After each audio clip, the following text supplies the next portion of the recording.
ટેલિગ્રામમાં part time job અપાવવાનું જણાવી અલગ અલગ હોટલના રૂમ બુકિંગ કરવાથી સારું તમને કમિશન આપવામાં આવશે તો લોભામણી વાતો કરી લાખો રૂપિયા પડાવી લેનાર ટોળકીને સાયબર ક્રાઇમ ટીમે ઝડપી પાડી હતી.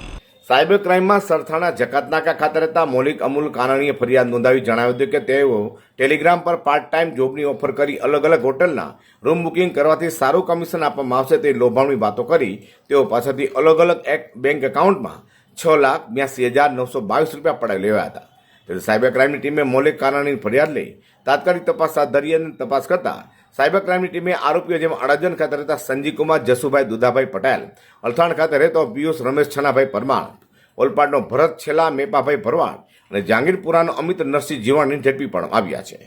ગઈ માર્ચ 3, 2024નું આ એક ગુના દાખલ થયા હતા, જેના આધારે આ આરોપીઓ જો નાગરિકોનો લલચાવી ફુસલાવીને કે જોબ વર્ક આપવામાં આવશે અને એમાં આપનો સારું કમિશન પણ આપવામાં આવશે એવી રીતે જેટલા અલગ અલગ ટેલિગ્રામ આઈડીથી આ લોકોનો મેસેજ મોકલતા હતા.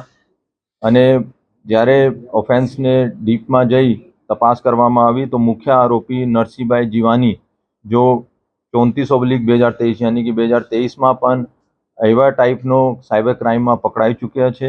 અને એના સાથે સાથે 3 જેટલા બીજા આરોપીઓ જો અકાઉન્ટ્સની હેરાફેરી પૈસાનો કરવા માટેની મદદ કરતા હતા. ત્રણોનો સાયબર સેલે સુરત સાયબર સેલે પકડવામાં સફળતા હાસિલ કરી છે. અને અત્યારે એની તપાસ ચાલુ છે ક્યોંકિ એને એક અકાઉન્ટમાં 2 કરોડથી વધારે ટ્રાન્ઝેક્શન થયેલા છે.